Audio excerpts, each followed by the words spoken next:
우리 속담에 철들자 노망 난다, 또 철들자 이별한다, 그런 말이 있습니다. 사람은 죽을 때가 돼야 철이 든다는 그런 말인데요. 그만큼 사람이 철드는 게 어렵다는 말이겠죠. 자, 그렇다면 여러분, 도대체 철든다는 게 뭘 말할까요? 다른 말로 어른이 된다, 그런 말일 수도 있습니다. 그렇다면은 누가 어른일까요? 한 작가가 이런 말을 했어요. 오죽하면 그랬겠냐, 오죽하면 그랬겠냐, 이렇게 말할 수 있으면 어른이라는 거예요. 그 말을 들을 때는 몰랐는데 곱씹어 생각해 보니까 공감이 되더라고요. 그리고 이 마음은 자식을 둔 모든 부모의 마음이 아닐까 싶습니다. 여러분, 어떤 부모가 인정사정 없이 자기 자식을 나무랄 수 있겠습니까? 그래서 적어도 이런 부모의 마음을 헤아릴 줄 알면은 철들었다, 그런 말을 들어도 될 것 같습니다. 근데 안타깝게도 부모가 돼서 부모의 마음을 조금이라도 헤아릴만 하면은 더 이상 부모가 기다려주질 않아요. 자, 여러분, 그렇다면은 우리 그리스도인들이 철든다는 거 뭘 말할까요? 그리스도인이 철든다는 거, 저는 결론적으로 이렇게 말씀드리고 싶어요. 아버지 하나님의 마음을 헤아릴 줄 아는 것, 아버지 하나님의 마음을 헤아릴 줄 아는 것, 이것이 철드는 것 아니겠습니까? 지난 7월부터 매주 금요일마다 요나서를 묵상해 왔습니다. 요나는 북이스라엘의 여로보암 2세 때 사역했던 선지자입니다. 그런데 이 시기 남쪽, 북쪽 이스라엘은 최고의 그런 번영기, 태평성대를 누리고 있었어요. 경제적으로도 아주 부유한 그런 시간을 보내고 있었습니다. 근데 아이러니하게 하나님은 바로 이 시기에 남쪽도 그렇고 북쪽도 그렇고 여러 선지자들을 집중적으로 보내셔요. 왜냐하면 그만큼 악했기 때문에, 불의했기 때문에. 여러분, 이것만 봐도 뭐 우리가 잘 먹고 잘 사는 것, 이것이 가장 중요한 것처럼 생각합니다만은 안 그래요. 그만큼 죄 지을 가능성이 많은 거예요. 자, 그런데 다른 선지자들은 이스라엘을 향해 보내시는데 요나는요, 이스라엘이 아니라 이방 나라 그 아수르의 느느웨 성에 가서 또 하나님의 말씀을 전하게 하시는 거예요. 왜냐하면 그들도 하나님 앞에 너무나 악했기 때문에. 자, 근데 이때 요나는요, 하나님이 그런 명을 내리셨는데도 그 말씀을 거역하고 정반대 다시스로 도망합니다. 하나님 말씀에 정면으로 거역하는 거예요. 그러자 하나님께서는 바다에 큰 풍랑을 일으키시죠. 그리고 요나가 바다에 빠지게 하십니다. 근데 그렇게 죽게 하시는 게 아니라 또 큰 물고기를 예비하셔서 요나를 삼키게 하시죠. 밤낮 사흘을 그 물고기 뱃속에 있게 하셔요. 그리고 사흘이 지난 후에 그 요나를 또 토해내게 하시고, 기어코 그 요나가 니느웨에 가서 하나님의 말씀을 선포하게 하십니다. 자, 근데요, 요나가 그렇게 니느웨에 가서 하나님의 메시지를 선포하는데 어떤 일이 일어납니까? 그 니느웨 왕으로부터 모든 백성들이 금식하고 죄를 뒤집어 쓰고 또 굵은 베옷을 입고 회개하기 시작하는 거예요. 전혀 기대할 수 없었던 일이 일어나는 거예요. 더 놀라운 사실은 그 일이 있고 나자 3장 이렇게 마무리됩니다. 하나님이 그들이 행한 것 곧 그 악한 길에서 돌이켜 떠난 것을 보시고 하나님이 뜻을 돌이키사 그들에게 내리리라고 말씀하신 재앙을 내리지 아니하시니라. 네, 그들이 회개를 하니까 하나님께서도 그들에게 내리기로 했던 그 심판을 거두시는 거예요. 하나님도 기쁘신 거죠. 그리고 심판을 거두게 되니까 그 니느웨 사람들도 얼마나 기뻐요. 한마디로 요나서가 해피엔딩으로 끝날 것 같습니다. 이렇게 마무리되면 참 좋을 것 같습니다. 근데 웬걸요, 4장이 또 있어요. 그리고 이 4장에서는 전혀 다른 분위기가 이어지고 있어요. 그 모습을 본 요나가 매우 싫어하여 성을 냈다고 합니다.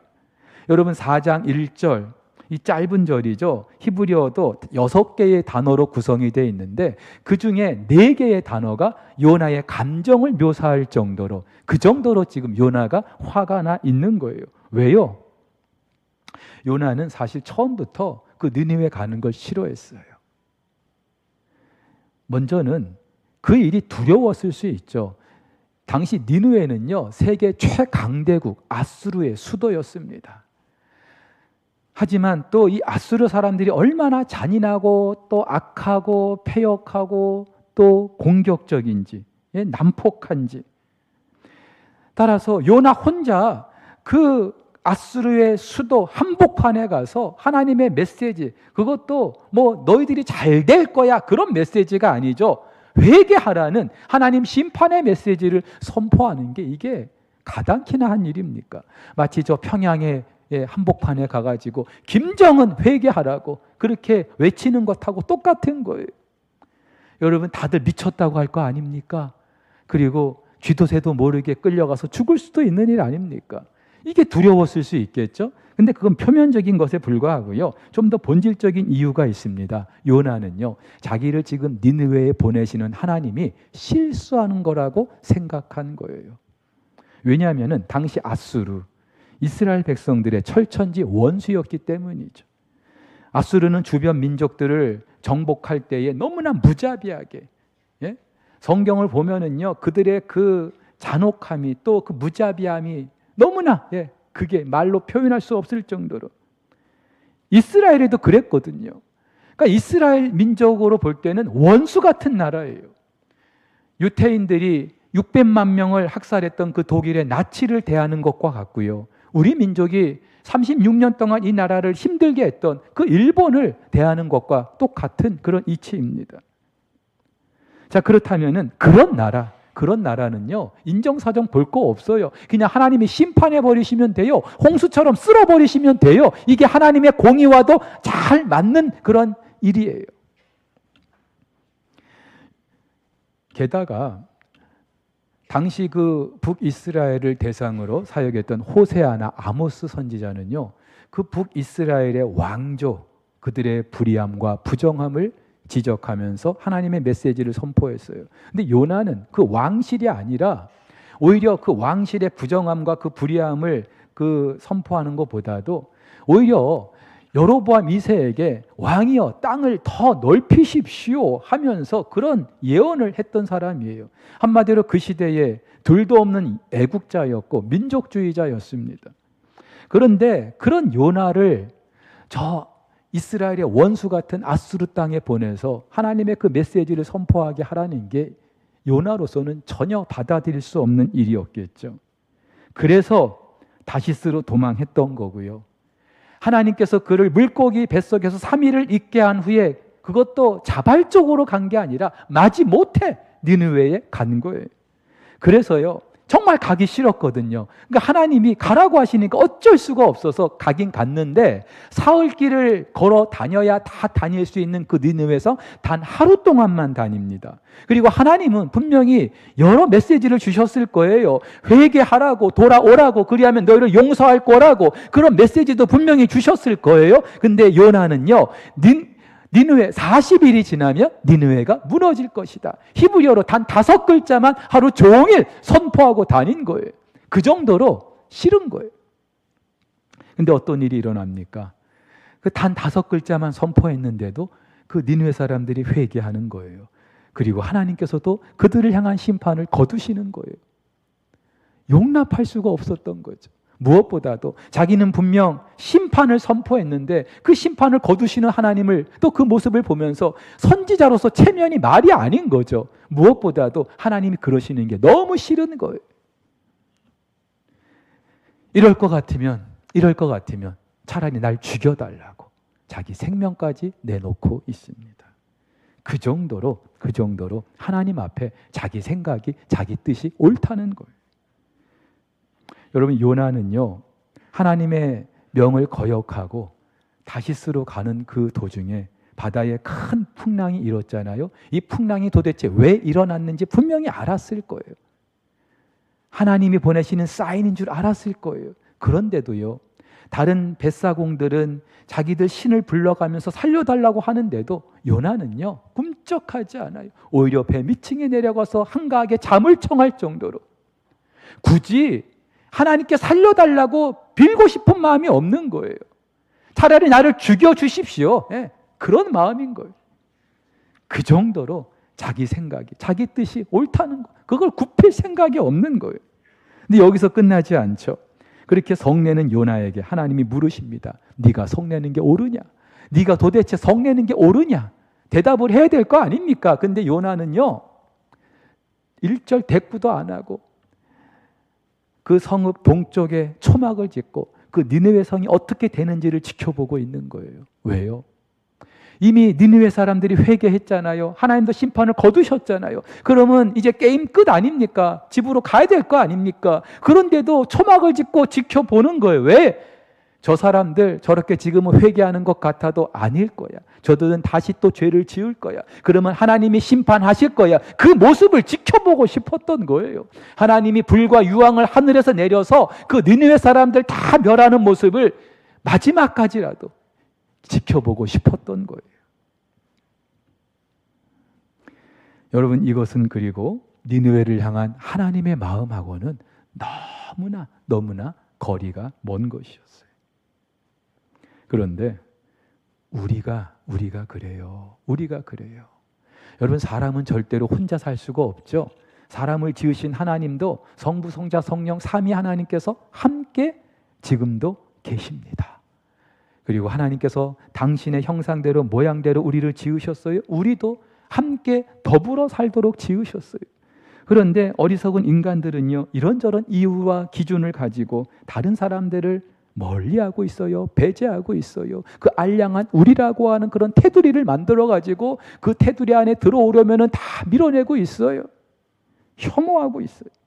심지어 우리 그리스도인들마저도 신앙의 이름으로, 예수의 이름으로 이런 일을 하고 있다 이 말이에요. 누군가를 배제하고 혐오하고. 과연 우리가 그리스도인 맞습니까? 하나님의 사람이 맞습니까?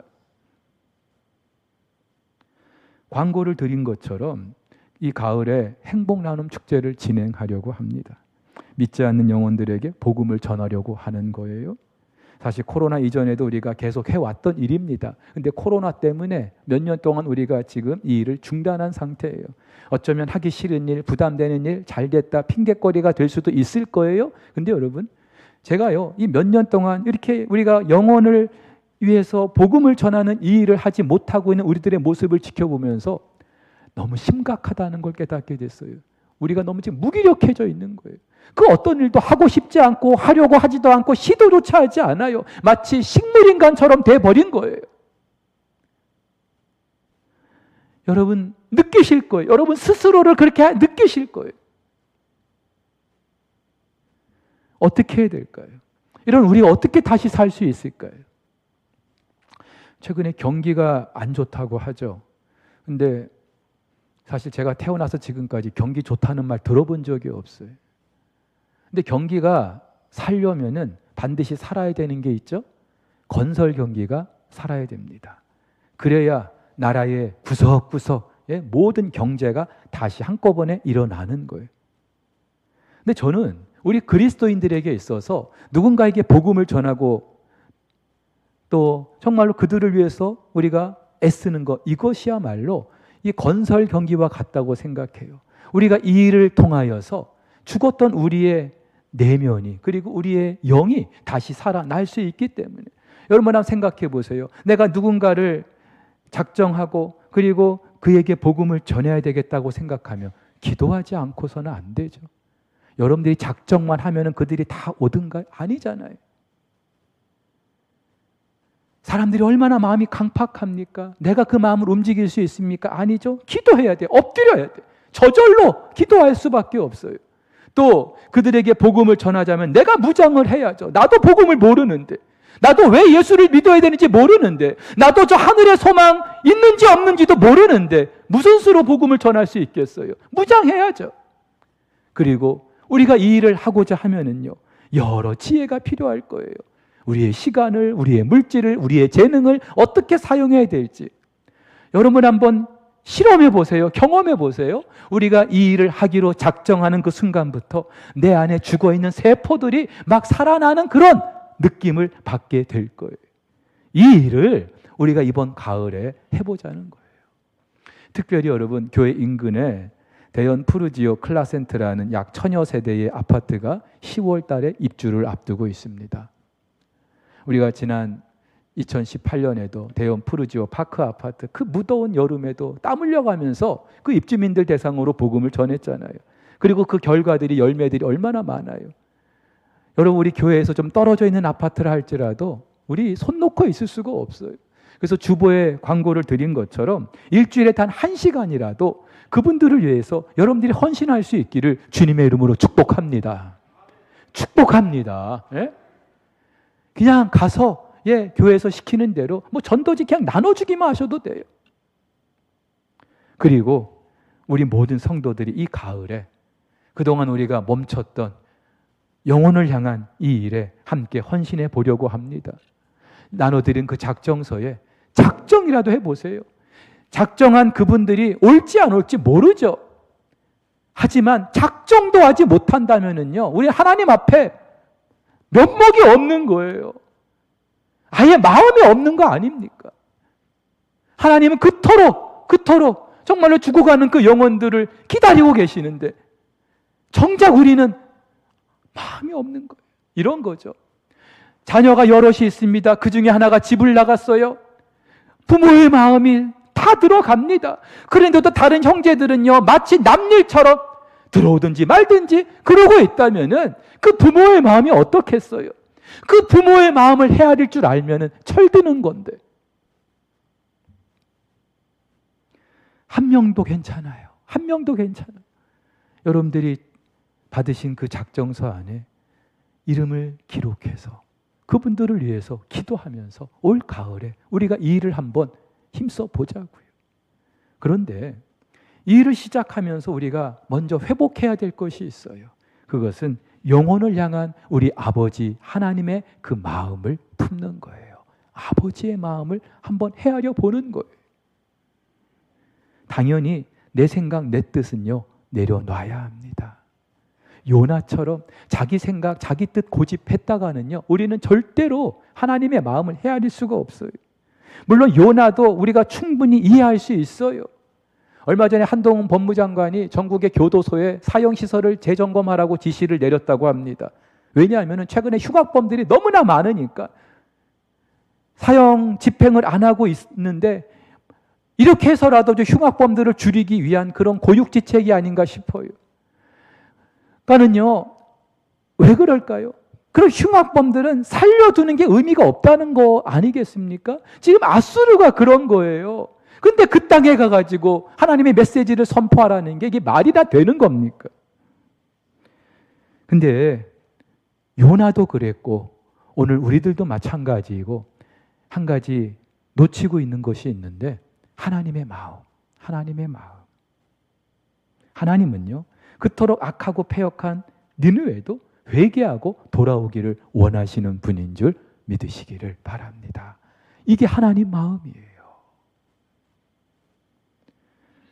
이스라엘이 볼 때는요, 이방인이죠. 상종도 하지 않는 그런 민족이죠. 하지만 하나님은 이스라엘만의 하나님이 아니라 온 우주 만물의 하나님이시기 때문에 하나님이 아브라함을 부르시고 두 가지 약속을 주셔요.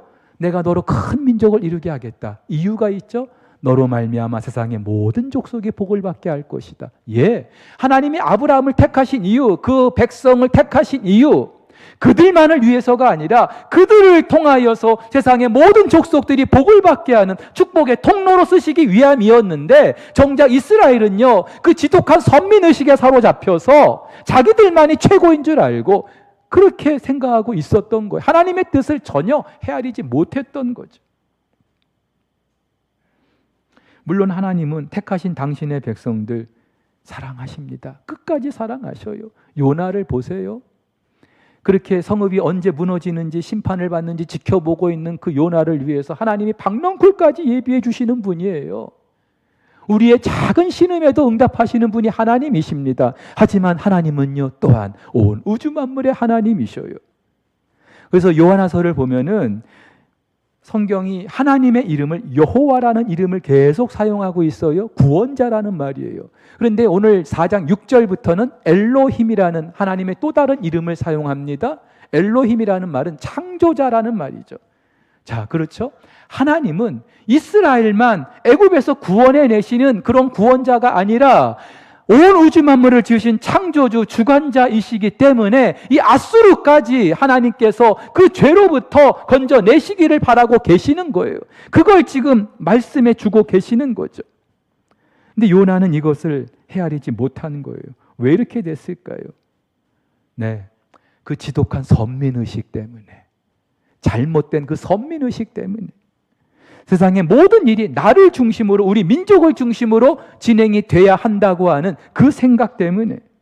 그래서 오늘 본문 2절, 3절을 보면은요, 나라는 인칭대명사가 한글 성경은 5번 기록이 되고 있지만 히브리어 원문에는 9번이나 기록되어 있어요. 그만큼 요나는요, 나, 자기 중심인 거예요. 그래서 미국의 팀 켈러 목사님은 내가 만든 신이라는 책에서 이 시간 요나는 우상에 사로잡혀 있다, 그렇게 말씀을 하셔요. 이해가 안 되죠? 하나님의 선지자가 우상에 사로잡혀 있다? 예, 우리는 눈에 보이는 어떤 형상에 절하면 그것이 우상이라고 생각합니다마는 아니죠. 하나님의 뜻이 있는데, 하나님이 주인이신데 내 생각 고집하고 내 뜻 고집하고, 그것이 우리 우상이 되는 거예요. 그래서 팀 켈러 목사님은 이 시간 요나는 자기 민족만이 최고라고 생각하는 그런 문화적인 우상, 종교적인 우상, 민족적인 우상에 사로잡혀 있다, 그렇게 말씀을 하고 있어요. 그렇다면 왜 이렇게 된 걸까요? 요나가 왜 이렇게 된 걸까요? 우리도 얼마든지 그럴 수 있어요. 내가 옳다고 생각하는 거 목숨 바쳐서까지 굽히지 않으려고 하는 분들이 있잖아요. 그런데 하나님도 그런 분인가요? 하나님은 그렇지 않으셔요. 따라서 요나가 이렇게 된 거는요, 전적으로 하나님에 대한 잘못된 그 생각 때문에. 하나님은 공의의 하나님이시고, 그래서 진리에 어긋나는 것은 반드시 심판하시고 칼을 휘두르시는 그런 분으로 이해한 거예요. 맞죠? 하나님은 공의의 하나님 맞아요. 그래서 여러분, 이 요나는 아미떼의 아들이라고 하는데 히브리어로 이 아미떼, 에메트라고 해서 진리라는 말이죠. 어쩌면 요나는요, 평생 그렇게 살았는지 몰라요. 하나님의 진리는 반드시 이루어져야 되고 그 진리에 반하는 것은 다 심판을 받아야 된다고 암암리에 그렇게 생각을 해왔는지 모르겠죠. 하지만 하나님의 또 다른 속성이 있잖아요. 하나님은 사랑의 하나님이셔요. 서로 어울릴 수 없을 것 같은 이 두 가지 속성이 역사의 한 현장에 그대로 적나라하게 나타난 사건이 있습니다. 바로 예수 그리스도의 십자가 사건. 하나님은 당신의 아들을 죽여서까지 우리의 죄악을 용납하실 수 없었던 공의의 하나님이시오. 저 같으면은요, 그래 내가 다 용서해 줄게, 내 아들까지 죽일 필요는 없잖아요. 그런데 하나님은요, 당신의 아들을 죽여서라도 우리의 죄값을 반드시 물으시는 그런 공의의 하나님이셔요. 반면에 당신의 아들을 죽여서까지 우리를 사랑하시는 그런 분이신 사실, 십자가에서 우리는 경험을 했거든요. 여러분, 사실 하나님께서 그 공의의 잣대를 우리를 향해 들이대시면 그 앞에 설 사람이 누가 있겠습니까?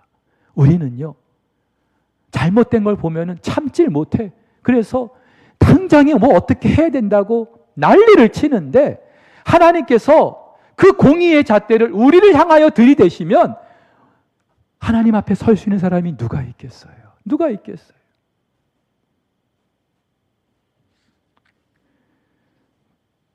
여러분, 그래서 하나님께서는요, 십자가에서 그 공의를 보여주신 거고요. 그리고 그렇게 하신 이유는 우리를 사랑하시기 때문이에요. 그리고 그렇게 얻어진 저와 여러분들을 우리 하나님께서는 그 무엇과 비교할 수 없을 정도로 기뻐하시는 분인 줄 믿으시기를 바랍니다. 중요한 것은 이 하나님의 기쁨, 니느웨 성 사람들이 회개하고 돌아올 때 하나님께서 기뻐하시는 그 기쁨, 우리에게도 있느냐라고 하는 거예요. 요나는 이미 하나님께서 심판을 거두셨는데도 불구하고 저 성이 언제 무너지는지 심판을 받는지 지켜보고 초막을 지었어요. 저 같으면은요, 야, 너 요나 지금 뭐 하고 있는 거야? 하면서 그 초막을 확 걷어버릴 것 같아요. 그런데 하나님 보세요. 그 요나를 위해서 또 박넝쿨까지 예비해 놓으셔요. 그러자 요나는요, 오늘 성경에 보니까 크게 기뻐했다. 크게 기뻐했다.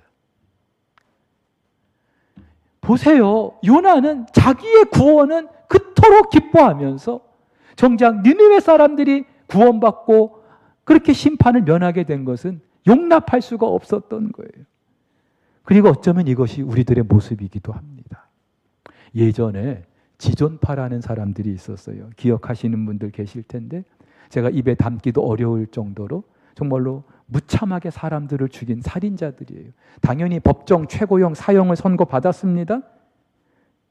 그런데 이들이 감옥에 있는 동안에 누군가 이 사람들에게 복음을 전했어요. 그리고 감옥에서 회심을 했어요. 여러분, 잘된 일입니까? 안 된 일입니까? 잘된 일입니까? 근데 당시에도 이 문제를 두고 막 사람들 간에 갑론을박이 있었어요. 과연 그들이 구원받을 자격이 있냐? 그들에게 복음을 전해도 되느냐? 여러분 대답해 보시죠. 과연 그들이 복음을 들어도 됩니까? 구원받아도 됩니까? 만약에 이 문제를 두고 우리도 갑론을박한다면요, 하나님 보시고 웃으실 거예요. 가소로워서. 왜냐하면은 그들이나 우리나 사실 다를 게 없거든요. 기분 나빠도 할 수 없어요. 하나님 보실 때는 다 똑같은 죄인이거든요. 중요한 사실은 하나님께서는 우리를 사랑하신 것만큼 그들도 사랑하신다는 사실이에요. 우리 주변에도요, 사실 도저히 용서할 수 없을 것 같은 그런 사람들이 있잖아요. 나를 힘들게 하고 괴롭게 하고 정말로 하나님 어떻게 좀 해주셨으면 하는 그런 사람들이 있잖아요. 그런데 여러분 명심하세요. 하나님은요, 그들도 사랑하셔요. 내가 너무나 미워하는 그 사람들, 하나님은 그들도 사랑하신다는 거예요. 나를 사랑하신 것만큼 그들도 사랑하시고, 그래서 이 하나님의 그 사랑을 품을 수 있는 것이 바로 하나님의 사람들인 줄 믿으시기를 바랍니다. 이 정도 우리가 이르지 못한다면은 우리는 하나님을 안다고 할 수 없을 거예요. 하나님의 사랑 안다고 말할 수 없을 거예요.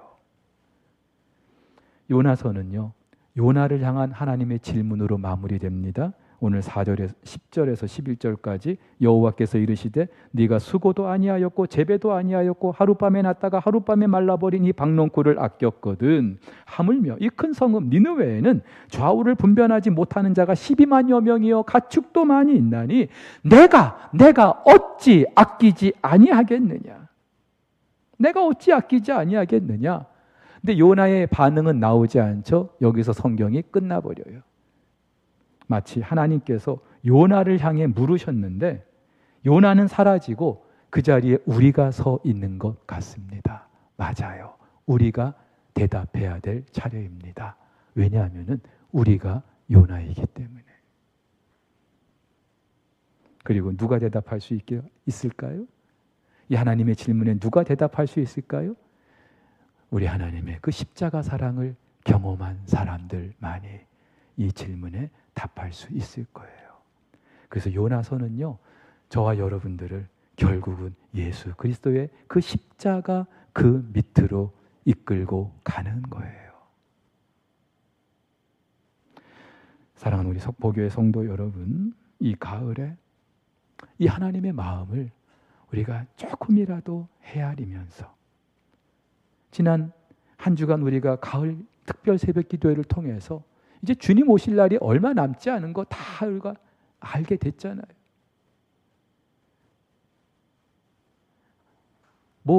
예수님의 재림은 둘째 치고라도 하나님이 나를 언제 부르실지 알 수 없잖아요. 그날이 곧 예수님의 재림인데, 그렇다면 이제 남은 인생만큼은 정말 하나님의 마음을 품고 그렇게 우리가 살아가야 되지 않을까요?